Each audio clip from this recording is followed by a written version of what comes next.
এই 16-17 বছরে যে আমাদের যারা আমরা বিএনপি রাজনীতির সাথে জড়িত ছিলাম, বিভিন্ন পর্যায়ে নেতাকর্মী ছিলাম, তাদের যে অসহনীয় কষ্ট হয়েছে এ কথা বলা অপেক্ষা রাখে না। আমি যদি প্রথমেই বলি যে আমাদের প্রিয় নেত্রী দেশনেত্রী বেগম খালেদা জিয়া, দলের চেয়ারপারসন, তার নামে মিথ্যা মামলা দিয়ে কীভাবে তাকে জোর জবরদস্তিমূলক 2 বছর তাকে জেলে আটকে রেখেছে এবং তাকে চিকিৎসার জন্য বাইরে যেতে দেওয়া হয় নাই। আমাদের প্রিয় নেতা ভারপ্রাপ্ত চেয়ারম্যান তারেক রহমানের নামে একাধিক মামলা সেগুলো অভিযুক্ত করেছে, উনি দেশে আসতে পারতেন না। এবং আমাদের প্রতিটি নেতাকর্মীর নামে, আমার নামে 50-এর উপর মামলা, আমার 3 বার জেলে যেতে হয়েছে, আমার রিমান্ডে নিয়ে নেওয়া হয়েছে। মানে প্রত্যেকটা নেতাকর্মী আমার খুঁজে পাওয়া খুব কষ্ট হবে যে আমরা যাদেরকে নিয়ে রাজনীতি করেছি সাবা আশুলিয়াতে, কারণ না কোনো না কোনো মামলা আছে এবং বেশিরভাগই কম বেশি জেলে যেতে হয়েছে। এই যে একটা অমানবিক মানে বর্ণনা অতীত, এই অসহনীয় কষ্ট, অবশেষে 5ই আগস্ট আপনারা সবাই জানেন যে দেশ নতুনভাবে স্বাধীনতার স্বাদ পেল, নতুনভাবে আমার গণতন্ত্রকে ফিরে পেলাম। আমি এই মুহূর্তে সত্যি কৃতজ্ঞতা, ধন্যবাদ এবং যারা যে সকল ছাত্র যে জীবনের বিনিময়ে আজকে গণতন্ত্রকে ফিরে পেয়েছে তাতে মাগফিরাত কামনা করছি, তাদের পরিবারের প্রতি সমবেদনা জানাচ্ছি।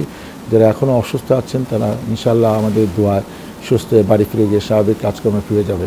আমরা চাই নতুনভাবে দেশটাকে গড়ে তুলতে। স্বাধীনতা আমরা পেয়েছিলাম 71 সালে, সেই স্বাধীনতা আবার 16-17 বছরের জন্য হারিয়ে গিয়েছিল। কোনো বাক স্বাধীনতা ছিল না, আমরা আমাদের রাজনৈতিক কর্মকাণ্ড করতে পারি নাই। এখন আমরা দেশটাকে গড়তে চাই। নতুন অন্তর্বর্তীকালীন সরকার এসেছে, তারা কিছু সংস্কার কাজ করবে, এটি যৌক্তিক সময়ে নির্বাচন হবে।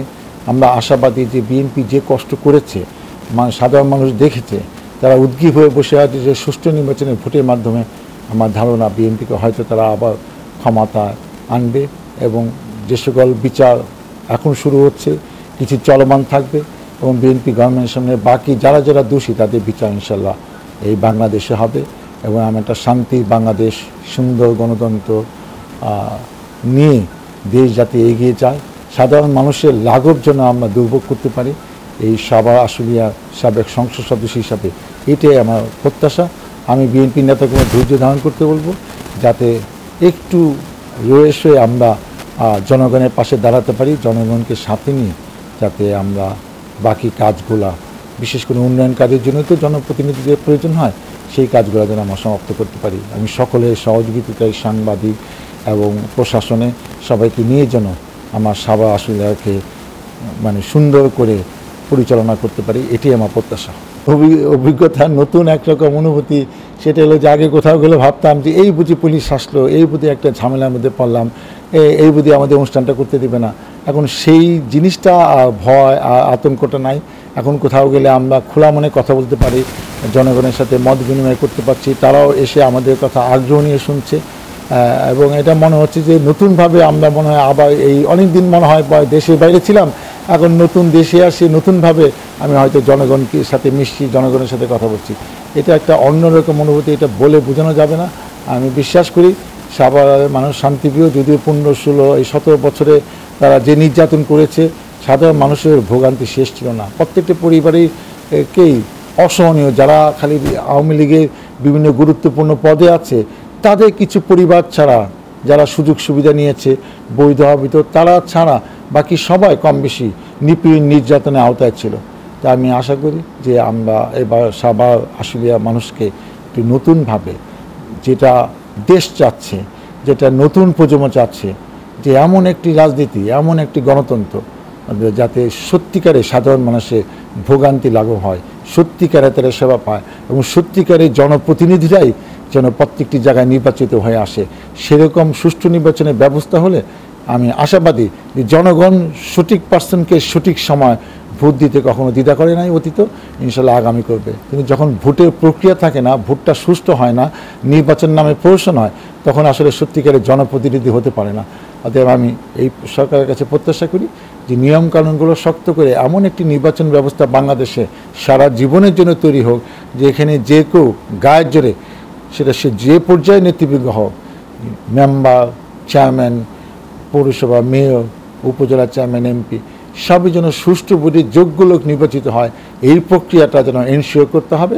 তাইলে দেশে সত্যিকারী গণতন্ত্র ফিরে আসবে, এটি আমাদের প্রত্যাশা। এবং সেই গণতন্ত্র সুবাস সারা আশুলিয়া মানুষের ভোগ করবে, এতে কোনো সন্দেহ নেই। হিন্দুদের ব্যাপারে আমার বক্তব্য হলো যে হিন্দুরা একটি বিশেষ সময় কেন যে সবসময় লাঞ্ছিত এবং দুর্ভোগে পোহায়, কোনো একটা সরকারের পালা পরিবর্তন ঘটে এই দুর্বলের উপর অত্যাচারের একটা রেওয়াজ কিন্তু এই বাংলাদেশে হচ্ছে। শুধু আমার এলাকায় না, অন্যান্য অনেক এলাকায় কিছুদিন তারা আতঙ্কে থাকে। খুব বেশি নির্যাতিত না হলেও সাময়িকভাবে অনেকে হুমকি টুমকির মধ্যে তাদের ফেলে দেয় এবং তাদের মনে হয় যে তারা মানে আতঙ্কের মধ্যে আছে, ঘর থেকে বেরোতে পারছে না, তাদের অনেক রকম ধর্মীয় আচার অনুষ্ঠানও তারা সুষ্ঠুভাবে করতে পারে না, এরকম একটা অনুভূতি কখনো কখনো আমার কাছে মনে হয়েছে। এবছর যে 1.5 মাস পরে যে দুর্গোৎসব হবে, তো সেখানে কিন্তু আমি গতকাল আইনশৃঙ্খলা সভায় যেটা বলে এসেছি, যেটা সাম্প্রতিক সম্পত্তির দেশ, এখানে হিন্দু মুসলমান খ্রিস্টান আমরা সবাই ভাই ভাই বোন বোন, আমরা ঐক্যবদ্ধভাবে তাদের যেরকম একটা পূজা অনুষ্ঠানে আমরা সেখানে যাই, যত হিন্দু ভাই বোন থেকে তার চেয়ে অনেক বেশি 5 গুণ 7 গুণ 10 গুণ মুসলমান ভাইরা সেই সব অনুষ্ঠানে অংশগ্রহণ করে। একটা উৎসবমুখী পরিবেশে বাংলাদেশে এই পূজা উৎসবগুলো হয়। এবং বড়দিনও খ্রিস্টানদের 25শে ডিসেম্বর, সেখানেও আমরা যাই, সেখানে খ্রিস্টানদের থেকে মুসলমানদের সংখ্যা বেশি থাকে। আমরা আনন্দ উৎসবের সাথে তাদের সেসব ধর্মীয় অনুষ্ঠান আচার্যতে অংশগ্রহণ করি।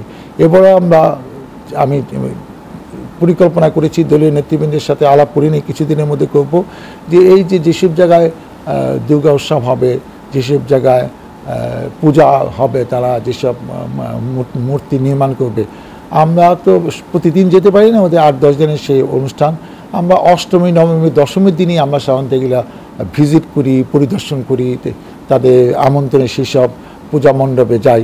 তো এবছর আমরা যেটা বলেছি প্রশাসনকে, যে ওসি সাহেব উপস্থিত ছিলেন, যে 2 থানা, আমরা বলেছি যে প্রত্যেকটা ইউনিয়নকে একজনকে অফিসার, এসআই পর্যায়ে, এএসআই কিংবা এসআই পর্যায়ে একজন অফিসার ট্যাগ করা থাকবে। ওনার দায়িত্ব ওই ইউনিয়নে টহল দেওয়া কন্টিনিউয়াস সকাল থেকে রাত পর্যন্ত, এবং সেনাবাহিনী তার কাজ করবে। আর আমরা যে কাজটা করবো 2টা, একটা হলো আমার নেতৃত্বে আমি প্রত্যেকটা ইউনিয়নে সকাল বিকেল ভিজিট করে আমরা সেই পূজা মণ্ডপগুলো পরিদর্শন করব। এবং আমি দায়িত্ব নিয়ে বলছি, আমার প্রত্যেকটা ইউনিয়নের নেতৃবৃন্দের সাথে আমি মত বিনিময় করব। তাদেরকে আমি বলবো যে রাতের বেলা যেন সন্ধ্যার পরের থেকে ভোর পর্যন্ত কিন্তু পাহারা দিবে, যাতে কোনো একটা মন্দির হামলা করে বিএনপির ঘাড়ে যেন দোষটা না চাপাতে পারে, অন্য কোনো রাজনৈতিক দলের উপর যেন না চাপাতে পারে। কারণ এখন সবাই ধরে নেয় যে বিএনপি একটি বড় দল, সব এলাকায় বিএনপি নেতাকর্মী অনেক উজ্জীবিত আছে, অতএব তাদের নেতৃত্বে আমরা এখন এলাকাগুলোকে দেখভাল করতে চাই, অতএব সেটা ইনশাল্লাহ হবে না। আর সর্বশেষ হলো, আমরা 15-20 দিন আগে হিন্দু সম্প্রদায়ের বিভিন্ন পূজা কমিটি এবং আরও অনেক আইন শৃঙ্খলা কমিটি আছে, তাদের সবাইকে ডেকে আমরা এই মেসেজটা দিয়ে দিব এবং তাদেরকে আমরা আশ্বস্ত করবো যে অন্যবার কী হয়েছে আমরা জানি না, এবছর আপনাদের গায়ে কেউ টোকা দিবে না, কোনো মন্দিরে কোনো হামলা হবে না।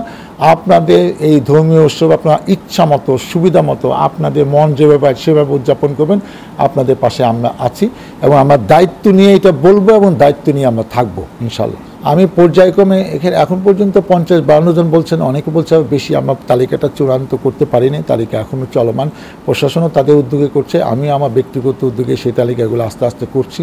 এখন পর্যন্ত আমি 10-12 জনের বাসায় যেতে পেরেছি, এর মধ্যে কয়েকজনকে আমি কমিটমেন্ট করে আসছি, কারণ তাদের আত্মাহুতি, তাদের জীবনের বিনিময়ে আমরা কিন্তু নতুন গণতন্ত্রকে ফিরে পেলাম, আমরা নতুন স্বাধীনতাকে পেলাম। আমরা কিন্তু 15 বছর আন্দোলনের সংগ্রামে ছিলাম, বিএনপি অসহনীয় এই কষ্ট নির্যাতনের কথা জাতি ভুলে যায়নি। আজকে তাদের সুবিধা হয়েছে যে এই কষ্টে, এই নির্যাতনে, এই গুম ও সব কিছু কিন্তু জাতি দেখেছে। ফলে এই ছাত্ররা কিন্তু যে আন্দোলনটা করেছে অল্প সময় সার্থকতা নয়, কারণ মানুষ পুঞ্জীবিত ক্ষোভ নিয়ে বসেছিল, মানুষের একটা উসিলা ছিল, যে কোনো একটা উসিলায় আন্দোলনের রাজপথে নামবে এবং এই সরকারকে বিদায় করবে। কারণ আমাদের দেশে যতই নিয়ম থাক, প্রচলিত নিয়ম যে নির্বাচনের মাধ্যমে একটা সরকার পালাবদল ঘটে, কিন্তু এই সরকার এই সময় 3-4টি নির্বাচন হয়েছে, কোনো নির্বাচন কিন্তু সুষ্ঠু হয়নি। তারা গায়ের জোরে তারা তাদের কাজ করেছে। সেজন্য আমি ইতিমধ্যে সাধুবাদ জানিয়েছি যে এই ছাত্ররা যেভাবে সাহস নিয়ে আন্দোলন করে এই সরকারকে বিদায় ঘটিয়েছে, শেখ হাসিনা পালিয়ে গেছে 5 তারিখে, তাদেরকে আবারও ধন্যবাদ, কৃতজ্ঞতা প্রকাশ করছি। এবং তাদের অবদান জাতি সারা জীবন মনে হবে। 71 সালে মুক্তিযুদ্ধ যারা করেছেন তাদের যেমন সম্মান, তাদের বিভিন্ন রকম সুযোগ সুবিধা দেওয়া হয়েছে। মারা যাওয়ার পরে তাদেরকে সম্মাননা দেওয়া হয়, উপজেলা থেকে উপজেলা কর্মকর্তা গিয়ে সেখানে অভিবাদন দেয় তার মৃত লাশকে সামনে, এবং এই ধরনের আরও কিছু জবাব তারা করেছে। এবং তারা সরকারের কাছে মাসে মাসে ভাতাও পাচ্ছেন অনেকে বিভিন্ন ক্যাটাগরিতে। অতএব তারা বীরের সম্মান যেরকম পেয়েছে, পাশাপাশি তাদেরকে এখনও সম্মানে তাদের পরিবারকেও অনেক রকম সুযোগ সুবিধা দেওয়া হচ্ছে। এরাও কিন্তু এক ধরনের বীর, তাদেরকে এখনও হয়তো তারা সিদ্ধান্ত নেয়নি, কিন্তু তাদের যাতে সারা জীবন সম্মানটা থাকে। অনেক প্রতিষ্ঠানের নাম, অনেক হলের নাম, অনেক রাস্তার নাম তাদের নামে দেওয়া হবে। এটা যেরকম উপর থেকে এই সরকার চিন্তা করছে, আমরাও স্থানীয়ভাবে কিন্তু এই জিনিসগুলো আমরা চিন্তা করছি। আমি সুনির্দিষ্ট কয়েকটা কথা বলতে পারি, আমি এই যে কয়জনে বাসায় গিয়েছি সবাইকে কমিটমেন্ট স্পষ্ট দিতে পারি না, কেন আমার কাছে মনে হয়েছে আপনি অর্থনৈতিক 10,000, 20,000, 30,000, 50,000 টাকাটাই বড় না, তাদেরকে যদি স্বাবলম্বী করা যায়। যেমন আমি ডেয়ারি ফার্মে এক ছাত্রের বাসায় গেছি, যিনি মারা গেছেন 5 তারিখে, তা বাবা ওখানে মাস্টার রোলে কাজ করে। আমরা পরিচালক মহোদয় আমাদের সামনে ছিলাম, তাকে আমরা অনুরোধ করে এসেছি যে আমরা এই পরিবারের পাশে দাঁড়াতে চাই, আপনারাও দাঁড়াবেন। তার নামে একটা প্রপোজাল পাঠান মন্ত্রণালয়, যে তাকে আমরা স্থায়ী এখানে চাকরি হিসাবে তাকে আমরা দেখতে চাই, স্থায়ীকরণ। ফলে এইটা হলে কিন্তু তার পরিবার সারা জীবন মনে রাখবে যে আমার ছেলে জীবন গেছে একটা আন্দোলন সংগ্রামে, সে তার কারণে সরকার আমাকে এইভাবে মূল্যায়ন করেছে, আমাকে এরকম একটি সম্মানের জায়গায় বসিয়েছে। আর একটি ছেলে ক্লাস 10-এ পড়ে, সে নানা কারণে পড়াশোনা করতে পারছে না, পড়াশোনা এই মুহূর্তে বদ্ধ আউকপাড়াতে। আমি গিয়ে সেখানে বলে আছি যে এখন থেকে তোমার সমস্ত দায়িত্ব, তুমি যতদিন পড়তে চাও, যদি সে মাস্টার ডিগ্রি বলতে চায় সেই দায়িত্ব আমি সেই ব্যবস্থা করে যাব। এবং ইমিডিয়েট ধরেন এই আগস্ট মাস থেকে সে শিক্ষা প্রতিষ্ঠানে ভর্তি হয়ে যাবে, এলাকার স্থানীয় লোককে দায়িত্ব দিয়ে এসেছি। আর একটা ইসলামনগরে গিয়েছি, তার বাবা একটা মুদির দোকানে বসে, দোকানটা ছোটো, তো আমরা বলেছি যে ঠিক আছে আমরা কয়েকদিন পরে আবার আসবো, এসে আমরা আপনাকে দোকানটা বড় করে যেন একটা অর্থনৈতিক স্বাবলম্বী হয়। আমি ব্যক্তিগতভাবে কিছু টাকা দেওয়ার থেকে তাদেরকে কোনো না কোনোভাবে যদি স্বাবলম্বী করা যায়, এটা যেন সে সারা জীবনের সুফলটা ভোগ করতে পারে, সেই ব্যাপারে কিন্তু আমরা বেশি আন্তরিকতা। এখন আমার যেহেতু চূড়ান্ত তালিকা হয় নাই, অনেকে ঠিকানা আমার নিয়ে আমরা আস্তে আস্তে যাব। আমরা একটা পরিকল্পনা করেছিলাম যে তাদেরকে ডেকে এনে সামনাসামনি কিছু কথা বলো। আমি বললাম যে অনেকের ঠিকানা মোবাইল নাম্বার পাওয়া যাচ্ছে না, কিংবা মোবাইল নাম্বার পাওয়া গেলে সে বাড়িতে আছে, কারণ সে এখানে মারা গেছে, সেই সুখ এখনও সে কাটাতে পারে নাই। তা আমরা পর্যায়ক্রমে আমরা এমনভাবে করতে চাই যে আমাদের আন্তরিকতার অভাব থাকবে না, আলটিমেটলি তারা যেন সুযোগ সুবিধাটা পায় এবং তারা যেন স্বাবলম্বী হয়। আমি খালি মিডিয়ার সামনে ওকে এইটা দিয়েছি ওইটা দিয়েছি এইটা বলতে চাই না, সত্যিকারের পরিবারের পাশে আমরা থাকতে চাই। কারণ তার যে সন্তান চলে গেছে সারা জীবনের জন্য চলে গেছে, সেই সন্তান আর ফিরে আসবে না। কিন্তু তার পরিবার যদি দেখে যে আমরা তার পাশে আছি, তাদের দোয়া যেমন আমাদের কাম্য, পাশাপাশি এটা সামাজিকভাবেও কিন্তু একটা নতুনভাবে তারা মোটিভেশন হবে যে না, দেশের জন্য কিছু করলে দেশ যেমন দেখে, পাশাপাশি এলাকার মানুষও তাদেরকে সম্মান করে। এইটাই তাও পাওয়া। তার ছেলে চলে গেছে, তার সান্ত্বনার জন্য ওইটা থাকে, ওই ছেলেকে তো আমরা ফিরিয়ে আনতে পারবো না। অর্থাৎ পর্যায়ক্রমে আমরা সবার জন্য কম বেশি কিছু না কিছু করব, এটা আমি এলাকার নেতা হিসেবে এটা আমার প্রতিশ্রুতি, ইনশাল্লাহ এটা বাস্তবায়ন হবে। আমার সাবা আশুলিয়া বিএনপি নেতৃবর্গের কাছে আমার বিনীত অনুরোধ, দেখেন অনেক কষ্টে আমরা গণতন্ত্র স্বাধীনতা ফিরিয়ে আনছি, এখনও নানা রকম অভিযোগ আমাদের বিরুদ্ধে আছে, একটা মহল এখনও সক্রিয় আছে, সেটা আপনার গার্মেন্টস ব্যবসায়ী বলেন কিংবা এলাকায় অনেক রকম দুষ্টু লোক আছে যারা মিথ্যা মামলা হয়তো বাদী করছে, বাদীকে মোটিভেশন করে আমাদেরই অনেক পরিচিত অপরিচিত লোক, আমাদের যারা বিএনপির সাথে সম্পৃক্ত রাজনীতি করে তাদের নামও এখানে বিচ্ছিন্নভাবে ব্যক্তিগত রেশারেশির কারণে ঢুকে যাচ্ছে। এটা আমরা নিয়ন্ত্রণ করতে পারছি না। একটা জিনিস আপনাদের বুঝতে হবে, এখন প্রশাসনে যারা কাজ করছে এরা কয়েকদিন আগেও কিন্তু আওয়ামী লীগের জন্য তারা জীবন বাজি রেখে কাজ করছে। অতএব এই প্রশাসন আমাদেরকে খুব ভালো কিছু করে দেবে, জনগণের কল্যাণে অনেক কিছু করবে, এটা আমরা বিলিভ করি না। কিন্তু যেহেতু আমাদের উপায় নাই, আপাতত তাদেরকে সাথে নিয়ে আমাদের কাজ করতে হচ্ছে। এই অবস্থা হয়তো আর 2-1 মাস পরে থাকবে না, কারণ যারা অবহেলিত বঞ্চিত, যারা ভালো অফিসার থাকার পরও ভালো জায়গায় পোস্টিং পায় নাই, তাদেরকে খুঁজে খুঁজে কিন্তু মানে সামনে নিয়ে আসছে, তাদেরকে গুরুত্বপূর্ণ দায়িত্বে বসানো হবে, এটা আমরা শুনেছি। আমরা চাই যে যারা ত্যাগী, যারা ভালো কর্মকর্তা, যাদের কন্ট্রিবিউশন আছে ভালো কর্মকর্তা হিসেবে, তারা এখানে নিয়োগপ্রাপ্ত হোক এবং এইসব যাদের উপর আমরা ভরসা করছি, আসলে ভরসা করে আমরা কোনো কুল কিনারা করতে পারছি না। আমি আমার নেতাকর্মীদের বিনীতভাবে অনুরোধ করবো যে ব্যক্তিগত হিসেবে কাউকে অভিযুক্ত করার দরকার নাই, কাউকে বিপদে ফেলার দরকার নাই। অনেক রকম অভিযোগ সত্য মিথ্যা হচ্ছে, যার যা এলাকায় নিজেদের দায়িত্ব নিতে হবে। একটা মহল কিন্তু এখনও দেশকে অস্থিতিশীল করার জন্য তৎপর আছে, এটা যেমন সারা বাংলাদেশে আছে তেমন সাবা আশুলিয়াতে আছে। আমরা মামলা করেছি, আমি ইতিমধ্যে ওসি সাহেবকে বলেছি আপনি একটার পর একটা মামলা করেছেন, এই পর্যন্ত 8টা মামলা সাভার থানায় হয়েছে, 14টা আশুলিয়া থানাতে হয়েছে। তো এই মামলাগুলো খালি মামলা করলে তো হবে না, এখানে অনেক রকম নাম আছে যেগুলো আওয়ামী লীগের সাথে সম্পৃক্ত না, আমাদের সাথে রাজনীতি করে। এই মামলা থেকে এই নামগুলা যারা দোষী না আমরা জানি, তাদের নামগুলো সময় মতো আপনি যখন চার্জশিট দেবেন এই কিছু নাম বাদ দিতে হবে। আর দ্বিতীয় পয়েন্ট হলো আপনাকে তো এদেরকে গ্রেপ্তার করতে হবে। সবাই ঘুরে বেড়াচ্ছে। ইতিমধ্যে 9 জানুয়ারি 2009 থেকে 5ই আগস্ট 2024 পর্যন্ত যেসব অস্ত্রের লাইসেন্স ইস্যু হয়েছে এগুলো সরকার বাতিল করেছে এবং 3 তারিখের মধ্যে সব জমা দিতে বলেছে। এদেরকেও কিন্তু নতুন করে মামলা আওতায় আনতে হবে এবং সেই অস্ত্রগুলোও কিন্তু উদ্ধার করতে হবে। কারণ এরা অস্ত্র নিয়ে এলাকায় ঘুরে বেড়াবে, কোথায় আছে না আছে, তাহলে আমরাও তো জনগণের পাশে দাঁড়াতে পারবো না।